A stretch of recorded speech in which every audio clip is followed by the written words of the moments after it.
갈라디아서는 바울이 직접 쓴 친서 가운데 하나로서 데살로니가 전서에 이어서 두 번째로 직접 쓴 그런 편지입니다. 그 연대는 대략 54년에서 55년경 그쯤으로 대개 추정이 되는데요. 갈라디아가 어디쯤 해당할까? 오늘날로 얘기하면은 이제는 튀르키예라고 하죠. 튀르키예의 그 중부지방 앙카라 수도가 있는 그 앙카라의 그 일대 그 가까운 그 지역에 해당합니다. 사도 바울은 이 지역을 두 차례에 걸쳐 방문을 하고 복음을 전파한 것으로 알려져 있습니다. 갈라디아서는 마치 날선 검과 같은 것으로 종종 비유가 되는데 그만한 이유가 있습니다. 그 논조와 내용으로 봐서 사도 바울의 복음 전파의 영향을 받았던 갈라디아 교회에 심각한 문제가 발생한 것에 대해서 거기에 대해서 대처하는 그런 서신으로서 성격을 갖고 있기 때문입니다. 굉장히 논쟁적인 성격을 띨 수밖에 없는 그런 정황이 있었습니다. 그 내용은 줄여 말하면 종교적인 계율, 다시 말해서 율법의 준수로 율법을 지키자고 하는 것으로 그리스도의 복음을 훼손하는 그런 사태가 발생했고 거기에 대해서 경고하고 따라서 진정한 그리스도인의 자유가 무엇인지, 진정한 인간의 자유가 무엇인지를 역설하는 내용으로 되어 있습니다. 우리가 잘 알고 있는 말씀이 있죠. 유대 사람도 그리스 사람도 없으며 종도 자유인도 없으며 남자와 여자가 없습니다.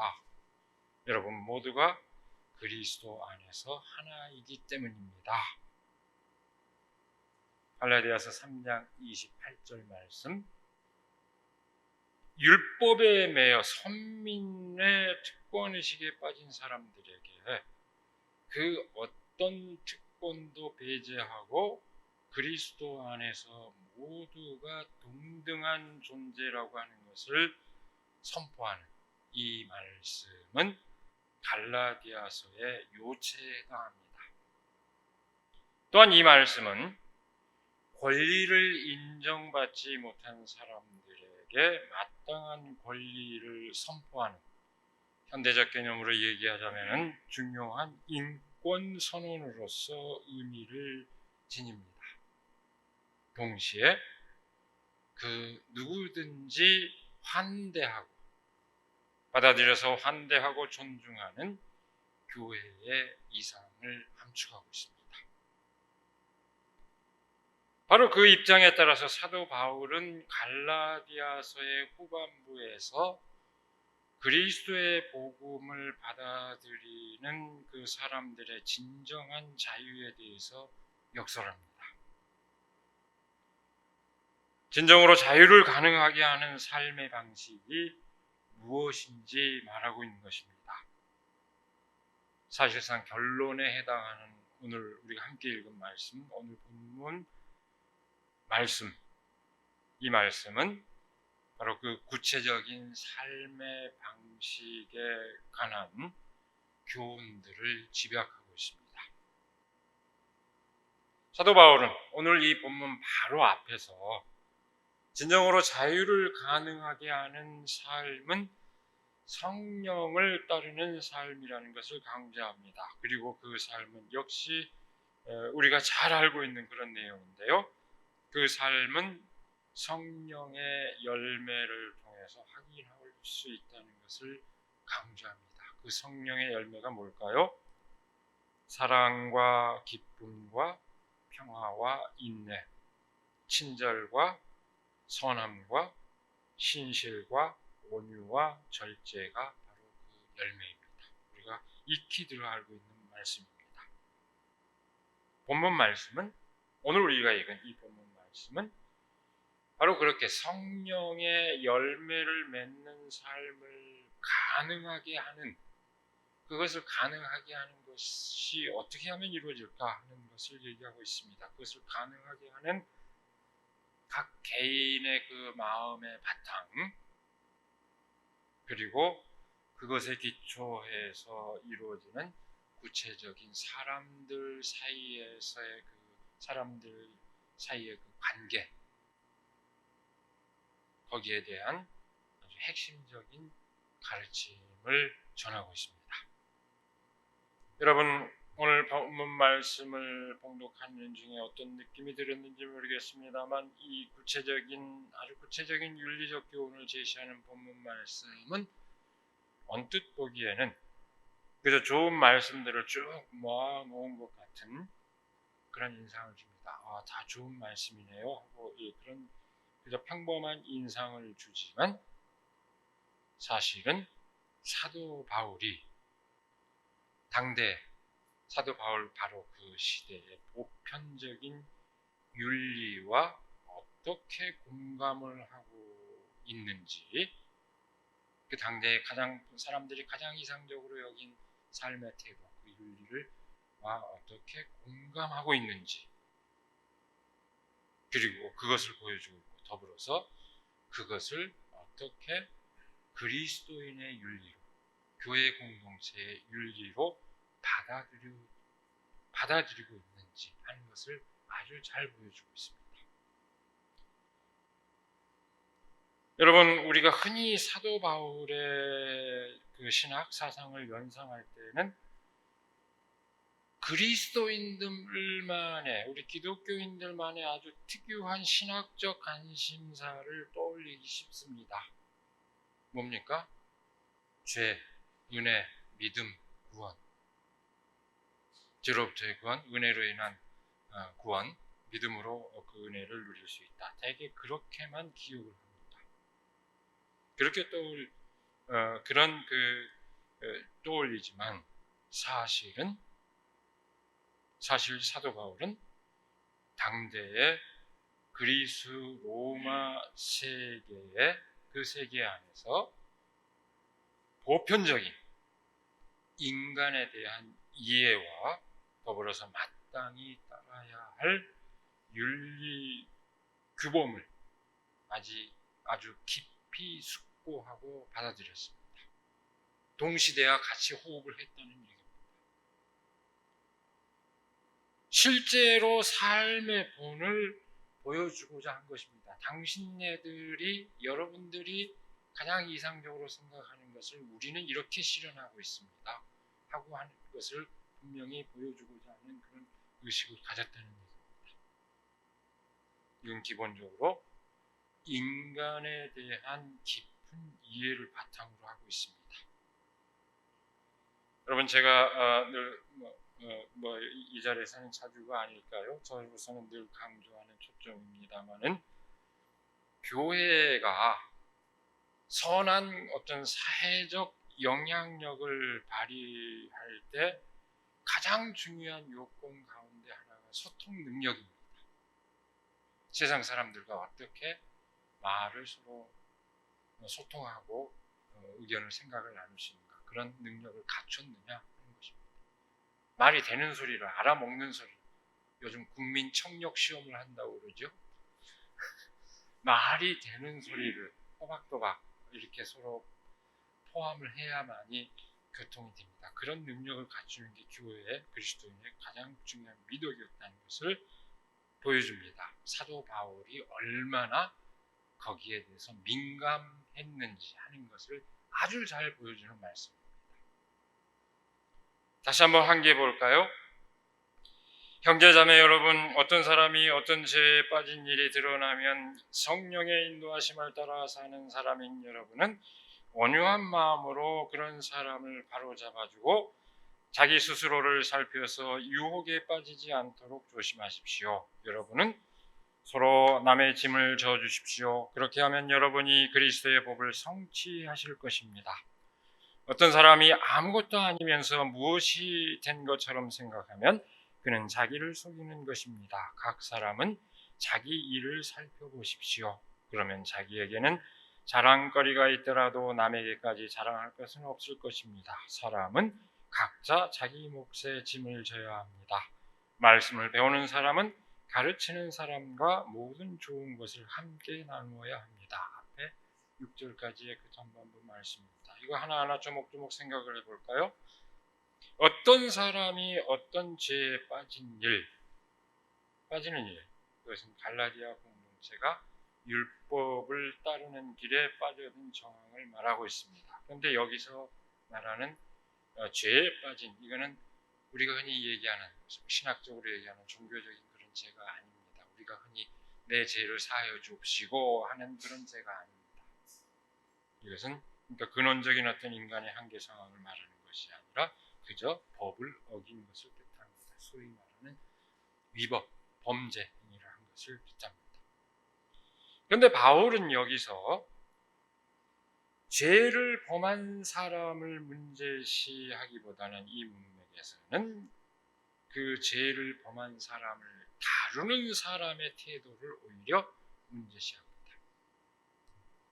성령으로 사는 사람은 온유한 마음으로 그런 사람을 바로 잡아주고 자기 스스로를 살펴서 유혹에 빠지지 않도록 조심하라고 합니다.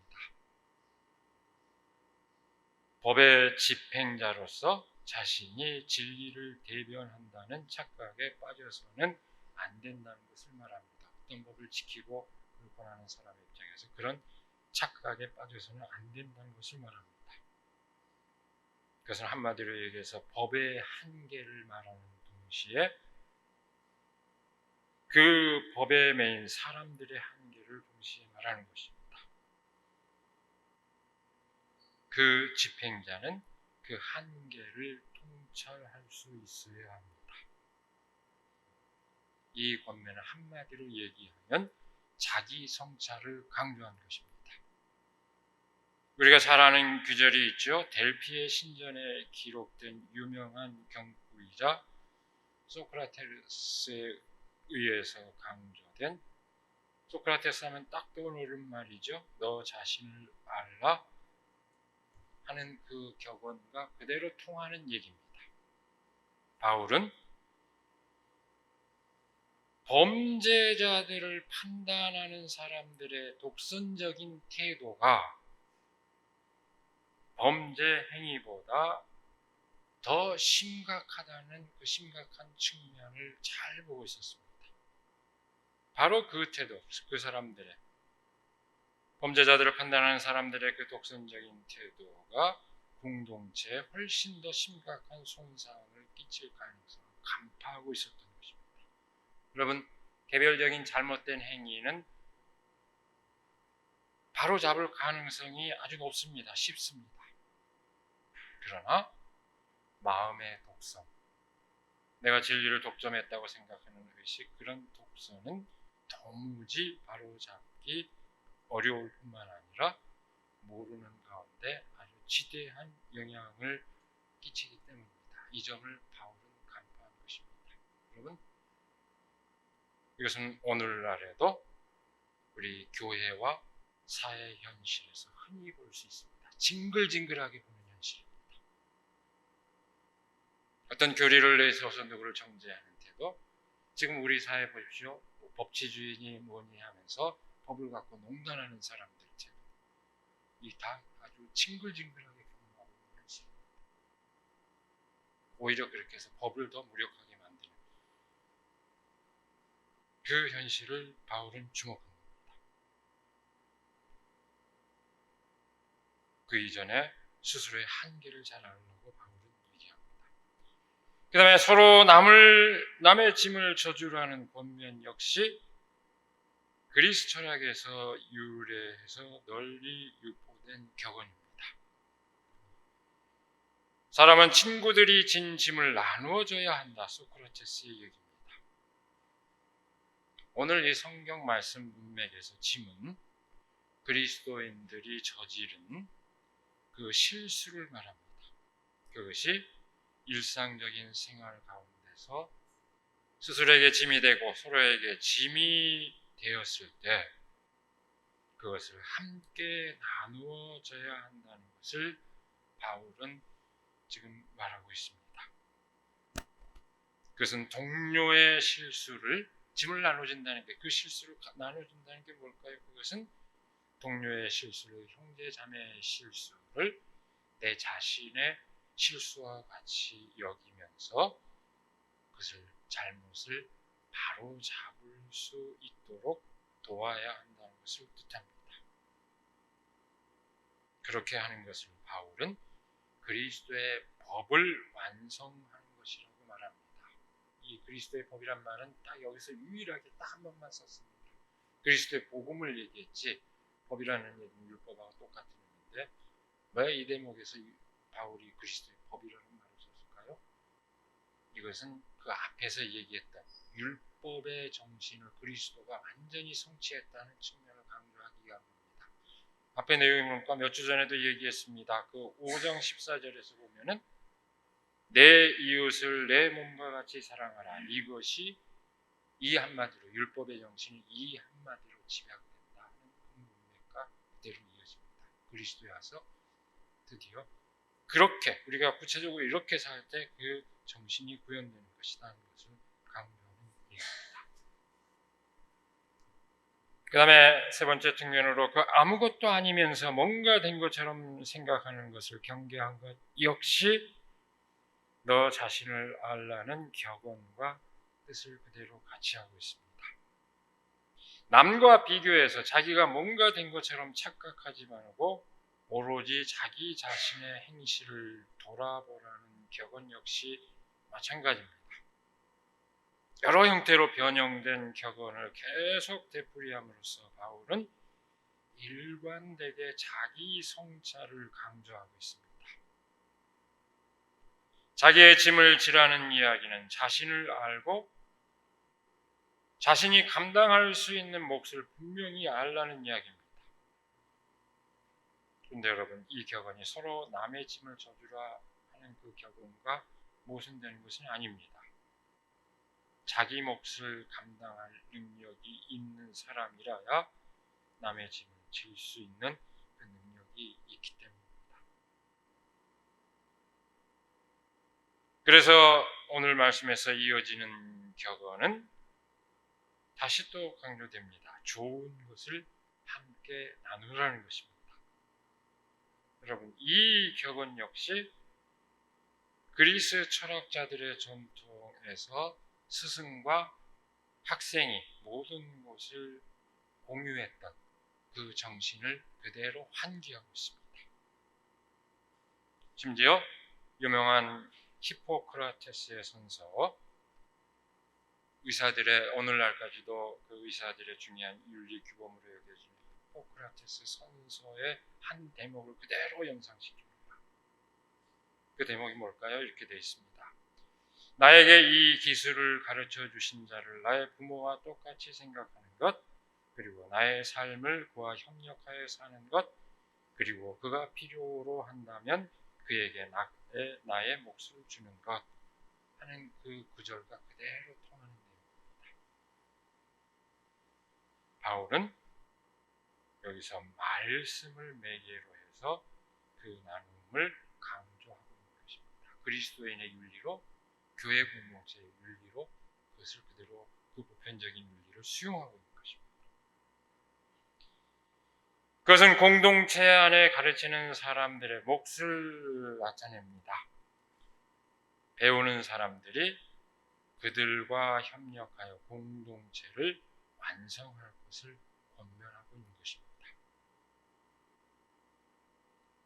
같은 뜻을 지닌 격언을 누차 반복한 바울은 마지막으로 역시 동일한 뜻을 지닌 자기를 속이지 말라 하는 격언으로 정리하면서 이것을, 그 격언을 종말론적인 그런 희망으로 연결시킵니다. 후반부의 말씀입니다.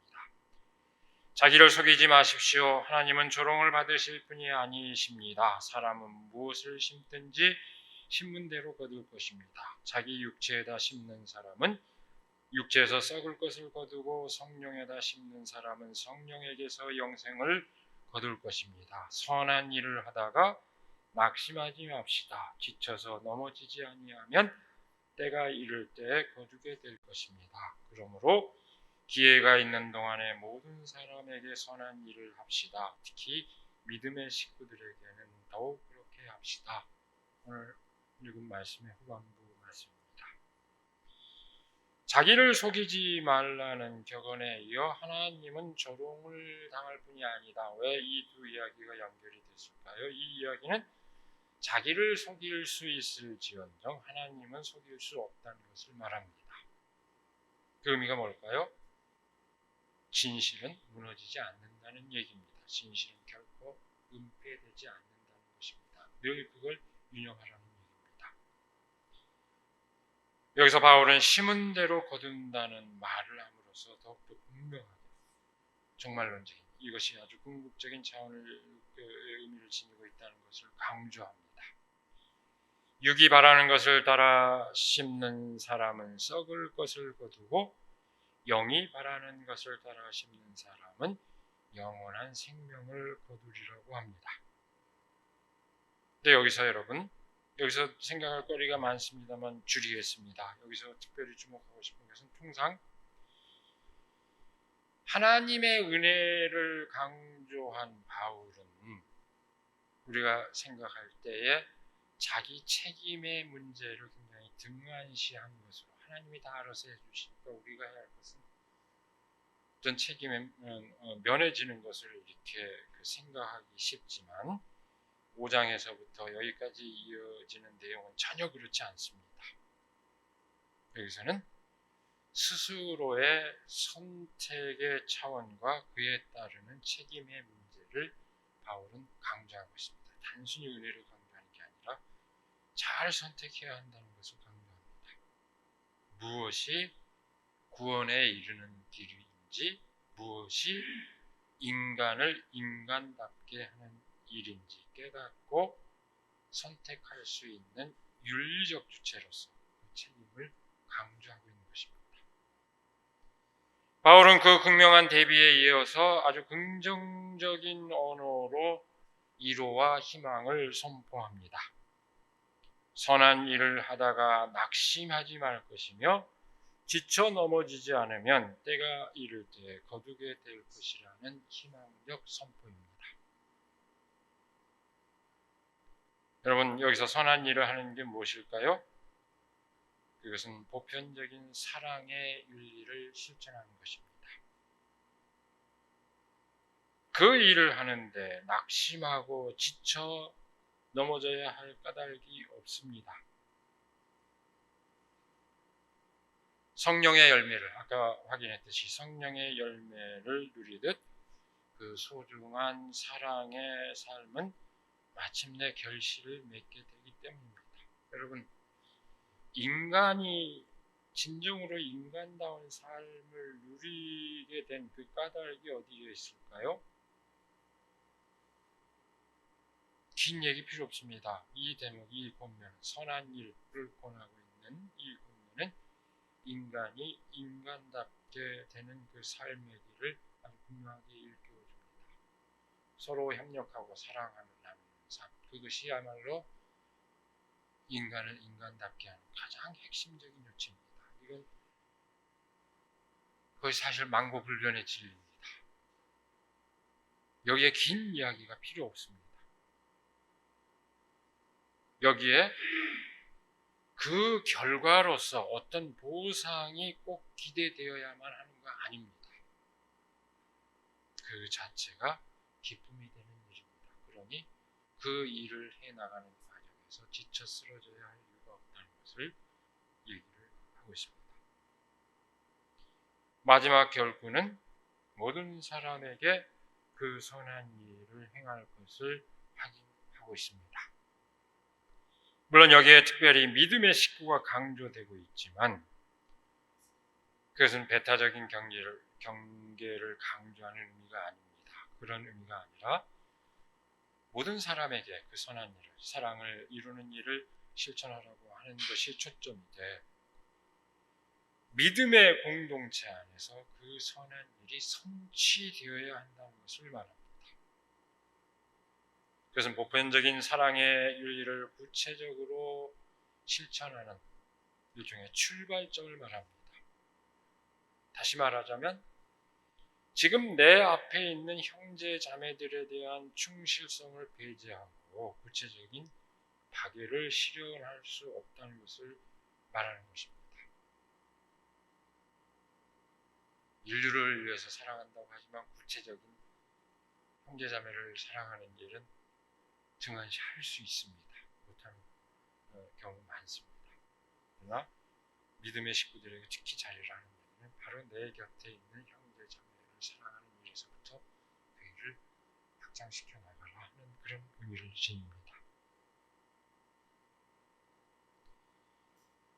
그리스도인의 공동체로서 교회가 그 사랑을 이루지 못하면서 세상에 그것을 기대해서는 안 된다는 이야기입니다.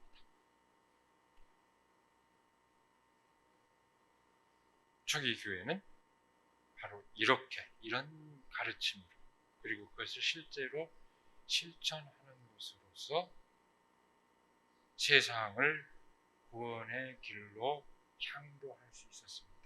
어떻게 그 막강한 로마 제국 안에서 끊임없이 박해받던 무리들이 로마 세계를 사실상 정신적으로 점령하게 됐을까요? 이 보편적인 사랑의 윤리 위에 다른 설명할 길은 없습니다. 그것으로 실제로 세상을 선도했습니다. 그 보편적인 사랑의 윤리를 가르치는 정신이 과연 오늘 교회 안에 살아있을까요?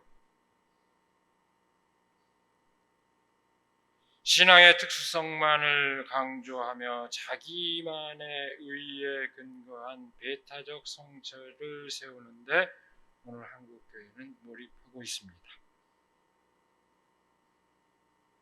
한국교회는 소통 능력을 상실해서 보편적인 인권에 무심한 지 오래되었습니다. 모릅니다. 한마디로 인간에 대한 이해 자체가 결여되어 있습니다. 한국교회의 평균적인 신앙 인식이 그렇습니다. 그러니 세상을 향도하기는커녕 오히려 세상의 걱정거리가 되어버린 것이 현실입니다. 지난주 수요일에 21일에 경주에서 열린 우리 한국기독교 장로회 제107회 총회를 다녀오고 나서 몸과 마음이 천근만근이었습니다. 지난해까지 제가 그 교회와 사회위원장을 맡은 4년 동안, 지난해까지 4년 동안이었죠.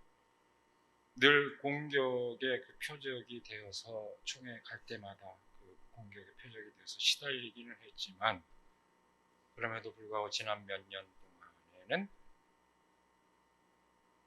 우리 한국 기독교 장로의 그 역사와 정신을 이어가는 중요한 결의들이 끊임없이 이어져서 결의가 이루어져서 안도를 했습니다. 그렇게 하고 그 가운데 제가 교회 사회위원장을 마무리하게 된 것도 제가 1호가 됐었습니다. 이번에는 제가 한직이라고 얘기했습니다만 그 성소수자 목회 연구위원장 그 자격으로 그저 보고의 임무를 띠고 하루 다녀왔지만, 이른 아침 새벽에 가서 밤늦게 돌아왔지만 그 자리에 총회, 한국 기독교 장로회 총회 자리에 앉아 있는 것 자체가 고역이었습니다. 아주 괴로웠습니다. 긴 얘기하지 않습니다.